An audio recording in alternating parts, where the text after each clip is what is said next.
And they were all fine, a date or two here or there, met them a few times, potentially maybe had some intimate relations with a couple of them.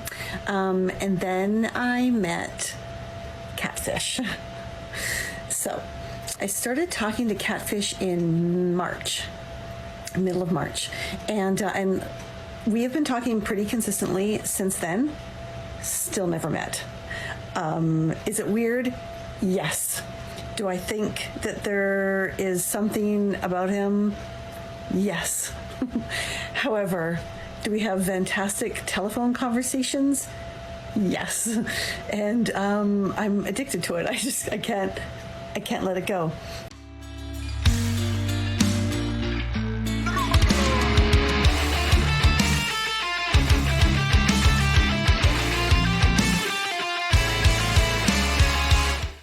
Gentlemen, welcome back to another episode of Dating After Divorce. All women we'll cover in this video have already been on this channel, and if you've been around the block for a long time, you've probably seen them on Taylor's channel too, which truly goes to show that these women never learn. Women who are for the streets stay on the streets forever. Now let's get started with this one. Okay, so I went back on the apps in January, and it was instantly really fun. I definitely met a few different men. I met Shoeless, and I met Aries, and I met Statman, and I met the lawyer, and I met Hockey Dad, and Peanut Butter. Who else? Oh, Star was in there, and the only reason I called him was because I asked him what he did, and he said that he was a stunt double for a porn star. That's why his nickname became porn star. And they were all fine, a date or two here or there, met them a few times, potentially maybe had some intimate relations with a couple of them.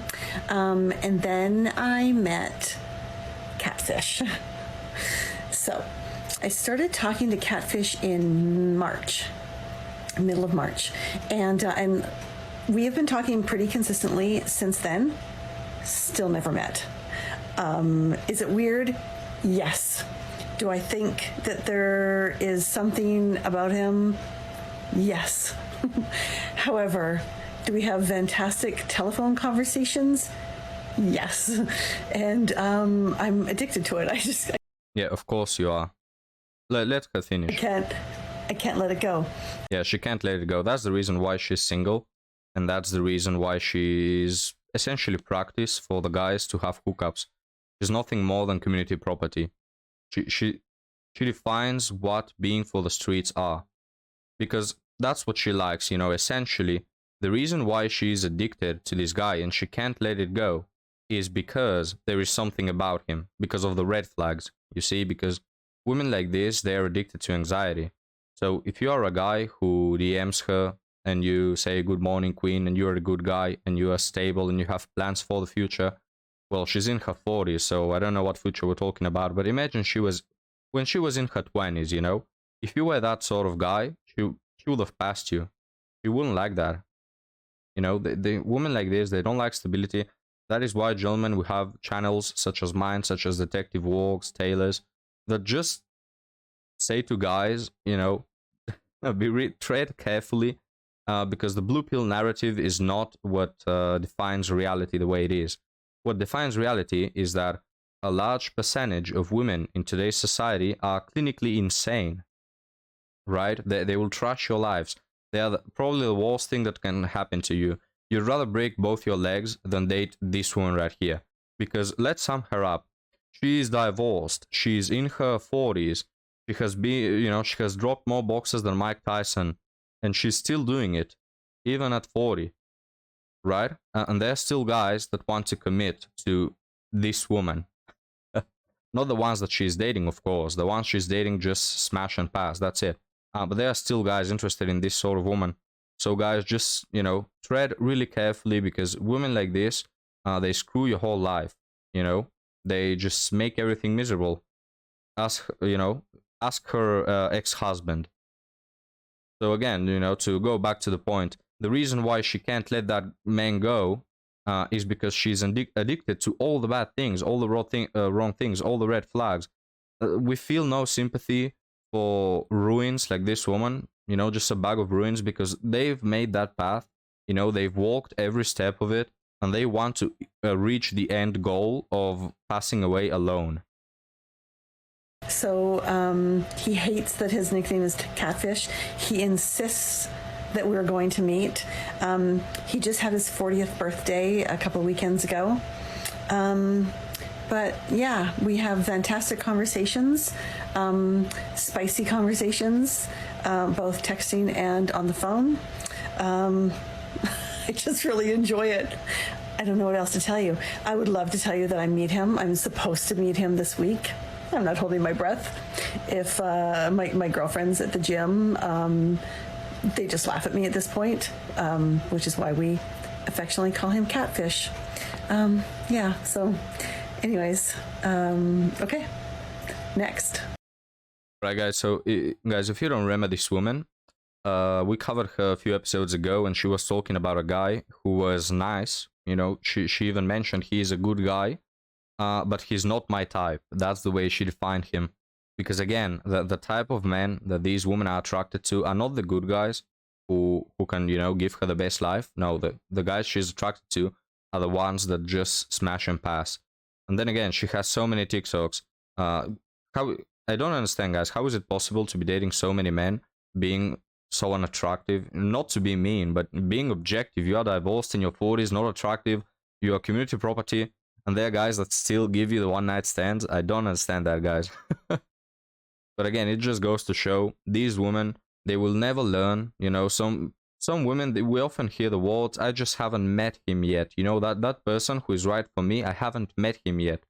How come? They never meet him. Never.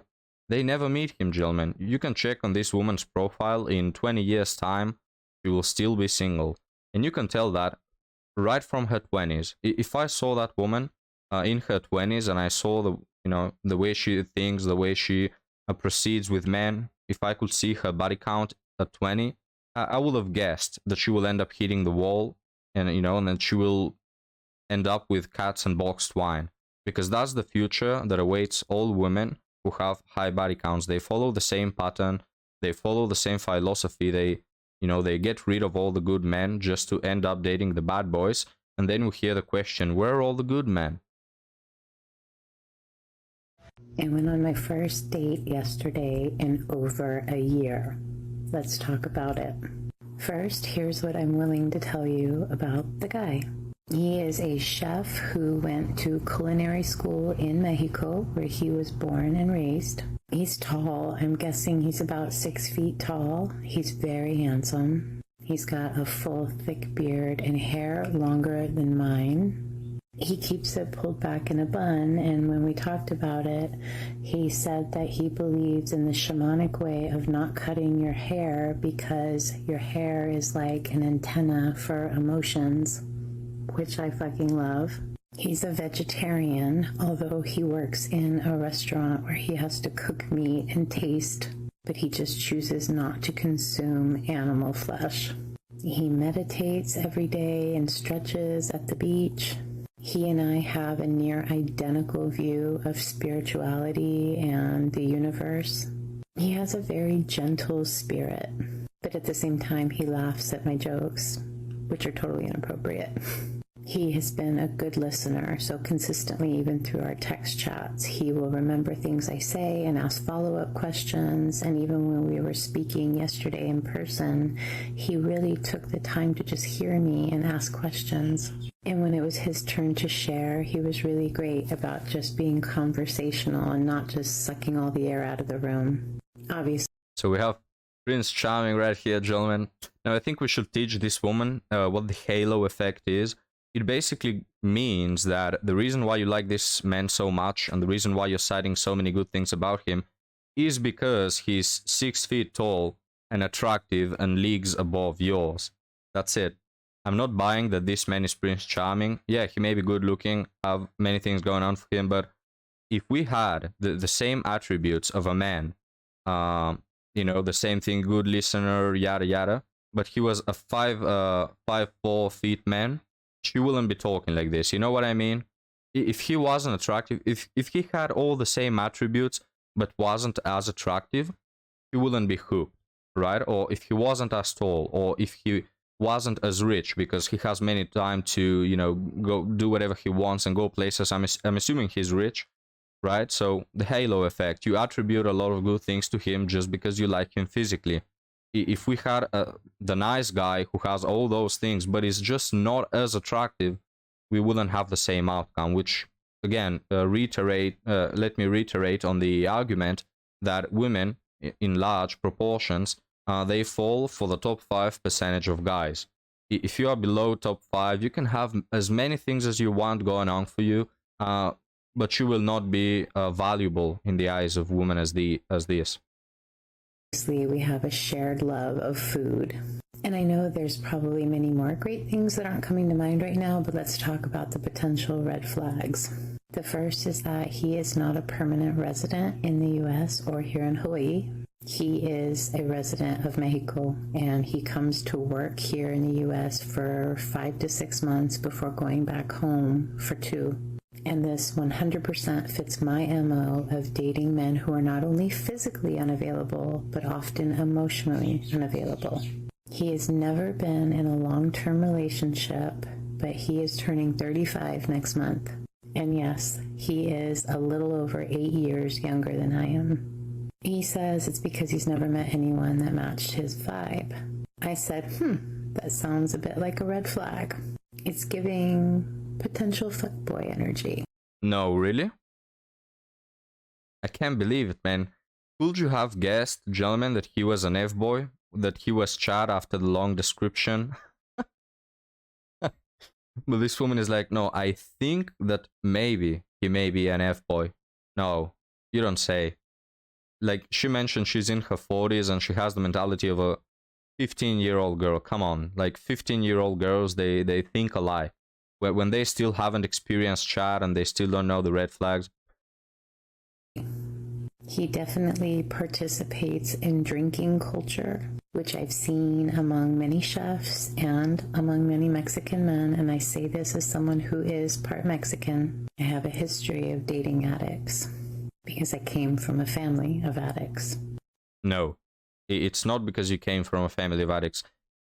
Well, that's part of the reason as well, probably bad parenting and lack of a father figure.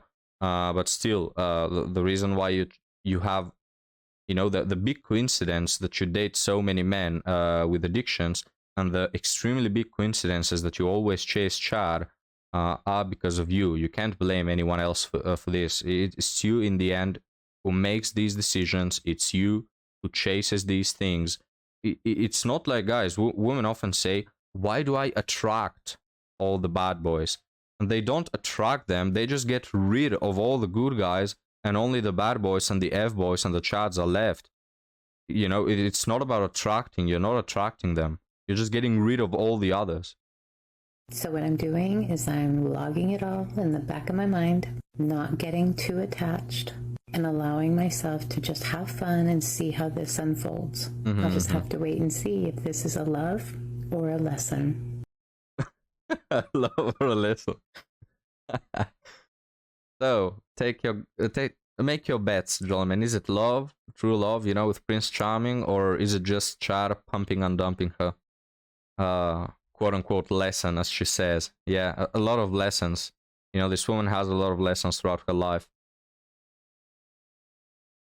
But guys, let's check the last woman that we've already covered. It's this one right here. In last video, a lot of people said that she's a huge red flag. So try to hold it, gentlemen. Don't leave the video, please. I know she's annoying. If you really, really, really want to attract that sexy, high caliber man of your dreams, you need to stop talking shit about men. Because they can feel it, they know, and it's repelling them. So during my divorce, I was pretty angry and bitter and resentful towards my ex. I was blaming him for a lot of things for a handful of months. And I didn't get hit on once. I felt like I was invisible. Men wouldn't even look in my direction. And then something massive shifted. When I started taking accountability for my story with unavailable men and contributions to the dysfunctional marriage, and I let him go and focused on doing my own healing work, I started to get hit on all the time. The reason I'm sharing this with you is because I see a lot of women struggle with this exact same thing when dating after divorce. They walk around complaining about men, saying to their girlfriends there's no good men left, talking about how they're all idiots, and basically just talking shit. And then they wonder why they're not getting asked out on dates. All right, I have to agree with her. It's true that it's basically eggplant repellent when women talk crap about men all the time and then wonder why they're single, you know, when they insult men all the time and are extremely unpleasant to be around. It's not what men like. So I agree with her on that. What kind of shocks me here is that you take that good advice and you apply it for the wrong reason, you know. So instead of getting that advice and applying it to your marriage, so you wouldn't end up divorced, so you wouldn't end up spilling crap about your man, ex-husband all day long, right? You don't apply that there. You applied to get more hookups and to get more attention and validation. You see, like, even when modern women, even when they reach a good idea, they have a good idea, they don't apply it to the right, to the right scenario. So they don't use it to keep their marriages as they promised. They don't use it to help their ex-husband carry the weight of the relationship, but rather they use it just to hop onto the next best thing, to monkey branch, to the next Chad. Truly disgusting, guys, but thank you for watching. Leave me your thoughts about these ruins in the comments, and I'll be happy to see you next time, guys. Have a good one.